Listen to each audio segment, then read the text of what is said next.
میرے عزیز ہم وطنوں، السلام علیکم۔ آج میں ایک دو واقعات کے بارے میں آپ سے بات کروں گا۔ سب سے پہلے تو اپنے محترم استاد جناب سر منیر صاحب، جو کہ والد ہیں عاصم منیر صاحب کے، اور پھر اس کے بعد ایک دوسری سٹوری کو آپ کے سامنے پیش کروں گا۔ اس پاکستان سے ہی اس کا تعلق ہے، پاکستان بننے سے پہلے کا تعلق ہے، لیکن آپ کو محسوس ہو جائے گا کہ دونوں میں کیا مناسبت ہے۔ سر منیر صاحب، میں 74 سال میری عمر ہے، 75 ہونے والی ہے۔ یقین کریں کہ آج بھی سرور صاحب میرے سامنے آ جائیں، مجھے یہ کہیں کہ یہ میری جوتیاں ہیں، یہ تم نے اٹھا کر میرے پیچھے چلنی ہیں، تو میں ان کی وہ جوتیاں اپنے ہاتھ میں نہیں، اپنی بغل میں نہیں، اپنے سر پر اٹھا کر ان کے پیچھے چلنے میں بھی فخر محسوس کروں۔ ہمارے زمانے میں اساتذہ کی بڑی عزت کی جاتی، چاہے وہ کسی قسم کے ہوں، لیکن سرور منیر صاحب ایک واحد ہستی ہیں جن کی ہم عزت نہ صرف بحیثیت استاد کے کرتے ہیں، بحیثیت ایک انسان کا بھی کر دیتے ہیں۔ بہت پیار کرنے اور بہترین استاد تھے۔ ایسے استاد میں نے پاکستان، انگلینڈ، کینیڈا، امریکہ، مختلف انسٹیٹیوشنز میں پڑھائی کی ہے، کئی ڈپلومے کیے ہیں، کئی یعنی جو کچھ بھی میں کر سکوں کیا، لیکن ایک شخص جس کا ہمیشہ میں نے قدر کی ہے اور دل سے قدر کی ہے، وہ سرور منیر صاحب تھے۔ اللہ تعالیٰ ان کی مغفرت کرے، ان کا اگلا جہان اچھا کرے۔ ان کے پڑھانے کا سٹائل اتنا زبردست تھا کہ آج تک آلموسٹ 60 سال ہونے کے بعد بھی ان کے پڑھائے ہوئے فارمولے، ان کے پڑھائے ہوئے انداز بیان، ان کا انداز بیان، ان کی جو باتیں تھیں، وہ اب تک ہم یاد ہیں۔ یعنی نہایتی جب غصہ آتا تھا تو آپ یقین کریں پوری کلاس کانپ جاتی تھی کہ سرور صاحب کو غصہ چڑھ گیا، لیکن مارتے نہیں تھے، لیکن خوف اتنا تھا۔ لیکن جب پیار سے بات کرتے، ہنس کے بات کرتے تھے، تو پوری کلاس ہنستی تھی ان کے ساتھ۔ یہ وہ استاد تھے جو کہتے تھے کہ دیکھیں، اگر اسٹوڈنٹ کو سمجھ نہیں آئی ہے تو یہ اسٹوڈنٹ کا قصور نہیں ہے، یہ استاد کا قصور ہے کہ وہ اس لیول پر جا کر کوئی پڑھا نہیں سکا۔ میں یہاں پر نارتھ امریکہ میں کم از کم 15-16 بندوں کو میں جانتا ہوں جو ان کے اسٹوڈنٹ رہ چکے ہیں۔ کافی اب تو اس دنیا سے رخصت بھی ہو چکے ہیں ان کے اسٹوڈنٹس۔ میں 4-5 کو وہ جانتا ہوں جو کہ میرے ساتھ پڑھتے رہے ہیں یا میری دوسری کلاس میں پڑھتے رہے ہیں، لیکن کم از کم 15 اسٹوڈنٹ تو ہیں اس گروپ میں جو کہ ان کو فالو کرتے ہیں یا ان کے شاگرد رہے ہیں۔ ان کا مرتبہ یہ تھا کہ اگر کسی اسٹوڈنٹ کو ہم بعد میں کئی دفعہ پتہ چلا ہے کہ کئی اسٹوڈنٹ ایسے تھے جن کی مالی مدد بھی کرتے تھے، اور یہ بات ہمیں پتہ ہے کہ اگر کسی اسٹوڈنٹ کو بات سمجھ نہیں آتی تھی تو وہ یعنی نمبر ایک تو بات ہے کہ وجہ ہی نہیں تھی کہ ان کے پڑھانے کے انداز سے آپ کو بات سمجھ نہ آئے، لیکن اس کے باوجود یہ ہوتا تھا کہ اگر نہیں سمجھ آئی تو وہ ہاف ٹائم میں آپ کو پڑھانے کے لیے تیار تھے۔ اسکول کے بعد آپ ان کے پاس چلے جائیں، اسکول سے آنے سے پہلے ان کے پاس چلے جائیں، لیکن ان کو کہیں کہ آپ نے جی مجھے ٹیوشن پڑھانی ہے، تو وہ ان کو اتنا غصہ چڑھتا تھا، ان کو سوٹی ہوتی تھی ان کے ہاتھ میں، مارتے نہیں تھے لیکن زور سے ٹیبل کے اوپر مارتے تھے کئی دفعہ اٹینشن کے لیے کچھ۔ تو اگر کوئی کہے جی ٹیوشن میں نے پڑھانی ہے تو کھڑکا دیتے تھے اس کو، تم کیا سمجھتے ہو میں ٹیوشن پڑھانے والا ہوں۔ آج کل تو خیر پاکستان کے گورنمنٹ اسکولوں کا انتظام یہی ہے کہ جی آپ کلاس میں ہم نہیں پڑھائیں گے، آپ اکیڈمی میں آئیں ہم آپ کو پڑھائیں گے۔ لیکن یہ وہ استاد تھے جو واقعی استاد تھے، اللہ تعالیٰ ان کی مغفرت کرے۔ انہوں نے اپنے دونوں بیٹوں کو پہلے قرآن حفظ کرایا، پھر بعد میں انہوں نے اسکول میں داخل۔ یہ ان کے بیٹے گورنمنٹ کیا نام ہے، سی بی سر سید اسکول، سر سید کالج راولپنڈی سے پڑھے ہیں، اور ان کے پریڈیسیسر جو باجوہ صاحب ہیں وہ بھی اسی کالج سے پڑھ کے نکلے ہوئے ہیں، سی بی سر سید اسکول۔ تو بس یہ دونوں کا کردار بھی میرے خیال ملتا جلتا ہی ہے۔ تو یہ نہ سمجھیں کہ سر سید سے جو پڑھ کے نکلے ہیں وہ بڑے شاندار قسم کے یعنی ترقی تو انہوں نے ملی ہے، لیکن یہ ہے کہ ان کے بعد میں کیا کیا یہ اللہ ہی بہتر جانتا ہے. تو مجھے یعنی یہ کیا ہے کہ میں بڑا فخر ہے مجھے اپنے استاد کے اوپر کہ وہ ہماری زندگی میں جب تک ہم زندہ ہیں وہ شامل ہیں. اب یہ جو عاصم منیر صاحب ہیں، ان کو تو میں نے ایک ہی دفعہ دیکھا ہے، اور وہ بھی اس طرح کہ یہ اپنے والد کے اسکوٹر کے پیچھے بیٹھے ہوئے تھے، ویسپے اسکوٹر کے اوپر بیٹھے ہوئے تھے، وہ ان کو اسکول سے گھر لے کر جا رہے تھے، دونوں بھائی اسکوٹر کے پیچھے بیٹھے ہوئے تھے اور میرے پاس سے گزرے ہیں. لیکن اس وقت یہ تھا کہ میں باہر سے پاکستان گیا ہوا تھا اور میں سڑک کراس کر رہا تھا، تو یہ اپنے والد کی جو نا کہتے ہیں اسکوٹر کے پیچھے جا رہے تھے. دوسرا واقعہ جو میں آپ کو پیش کرنا چاہتا ہوں وہ یہ ہے کہ پاکستان بننے سے پہلے کئی مسلمان تحریکیں چلی ہیں جو انہوں نے انگریزوں کو کوئی دانت کھٹے کرنے کی کوشش کی ہے یا انہوں نے ناکام کرنے کی کوشش کی ہے، لیکن عام طور پر ہوا یہی ہے کہ ان کی شکست اور ان کی ناکامی کا سبب بھی جو ہے زیادہ تر مسلمان ہی بنے ہیں. ایک واقعہ آپ سے شیئر کرتا ہوں، اس کے بعد ایک موومنٹ آپ سے شیئر کرتا ہوں، پھر اس کے بعد میں بتاؤں گا کہ یہ کس طرح ریلیٹڈ ہے. علامہ مشرقی، آپ لوگوں میجارٹی لوگوں کو، جو پرانے لوگوں کو تو پتہ ہے علامہ مشرقی کون تھے. بڑے مشہور میتھمیٹیشین تھے، بڑے ہائیلی کوالیفائڈ بندے تھے، نہایت لیکن انقلابی طبیعت کے مالک تھے. جس ملک میں جاتے تھے اس ملک کی زبان ایک مہینے کے اندر نہ صرف وہ زبان سیکھ جاتے تھے، پڑھنا لکھنا جانتے تھے، بلکہ وہاں پر کوئی اخبار بھی نکال دیتے تھے. اس لیے کئی ملکوں نے ان کو وہاں سے اپنے ملک سے بھگایا کہ بھاگ جاؤ بھائی، تم تو انقلابی قسم کے بندے، ہمیں نہیں چاہیے تم اس ملک میں. تو ایران، عراق، جرمنی، انگلینڈ سب. پھر فائنلی جب وہ پاکستان میں انڈیا میں یونائٹڈ انڈیا میں آئے تو انہوں نے ایک خاکسار تحریک شروع کی.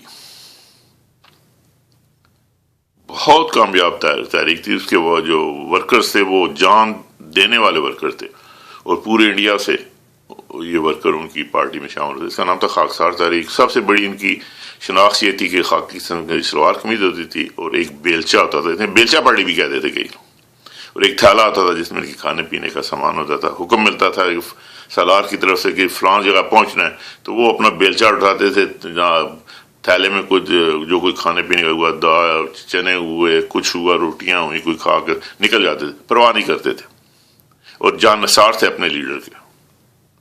بلکہ ایک دفعہ میرے خیال بنگال گورنمنٹ کو انہوں نے چیلنج کیا، تو بنگال کی جو صوبائی حکومت تھی وہ گھبرا گئی اور ان کے مطالبات مان دیے. پھر انہوں نے دوسرا چیلنج جو تھا وہ پنجاب میں آ کر کیا علامہ صاحب نے کہ ہم پنجاب جو ہے یہاں کے میجارٹی ہیں، ہم ان سے بھی اپنے مطالبات منوائیں گے. لیکن کیونکہ وہاں پر تھے شوکت حیات ٹوانا، مجھے یاد آ گیا، شوکت حیات ٹوانا جو وہ گورنر تھے یا وہ جو پنجاب کے، اور انہوں نے ان کے خلاف مہم شروع کی، ہڑتالیں شروع کی. یا ایک ہڑتال کے دوران انہوں نے کہا کہ جی آپ گورنر ہاؤس کی طرف مارچ کریں اور پیچھے نہیں ہٹنا.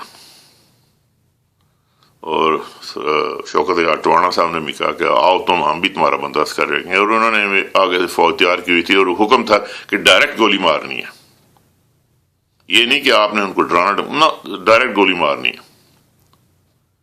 جب وہ بڑے آگے تو انہوں نے فائرنگ کھول دی. اور یہ بھی اللہ کے بندے، کیونکہ سرکار کا حکم تھا کہ پیچھے نہیں ہٹنا، ایک بیچ گرتا دوسرے آگے ہو جاتے، ڈھیر لگ گئے، سینکڑوں کئی تو کہتے ہیں ہزاروں کے حساب سے، لیکن سینکڑوں کے حساب سے ڈیفینیٹلی جو تھے نا وہ خاکسار پارٹی کے جو ورکر تھے وہ شہید ہوئے. اور یہ شہید کرنے والے جو تھے وہ ایک مسلمان شوکت ٹوانا صاحب تھے.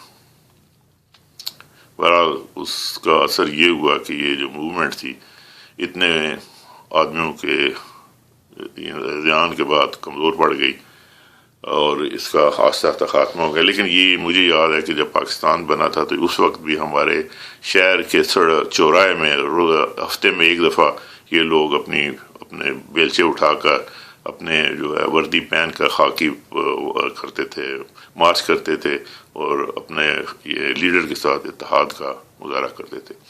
ان کے بڑے سخت اصول تھے، نماز کے بڑے سخت پابند تھے، 100 صلوات کے.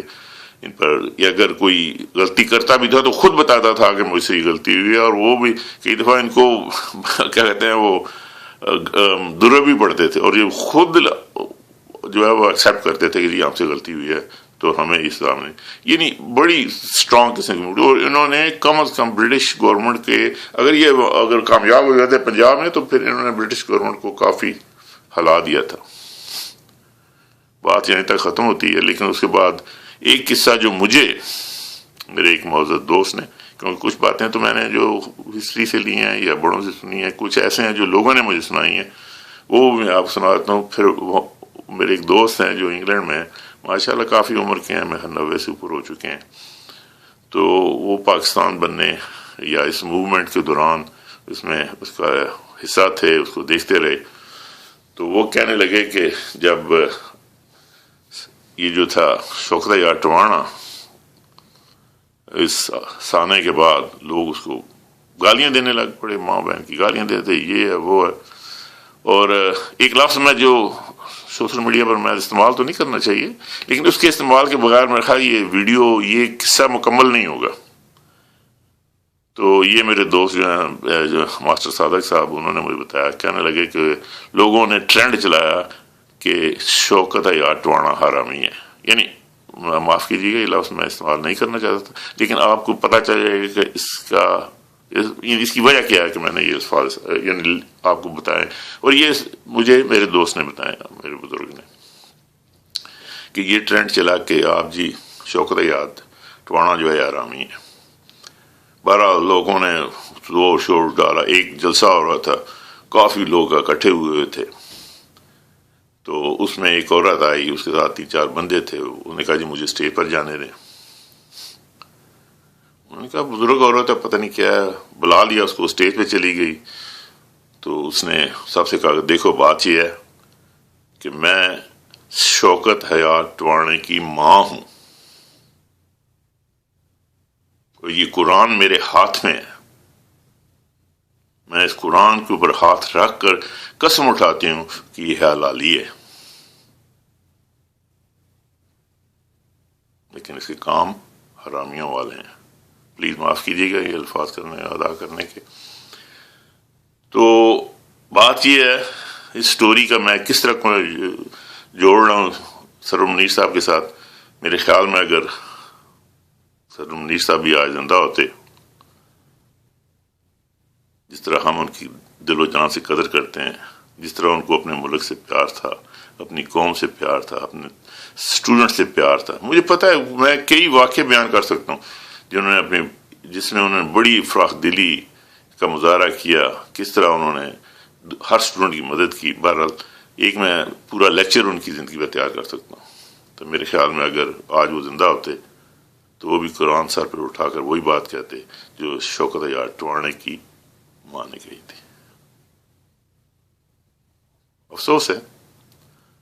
اللہ تعالیٰ میرے حال پر رحم کرے، آپ لوگوں کے حال پر رحم کرے.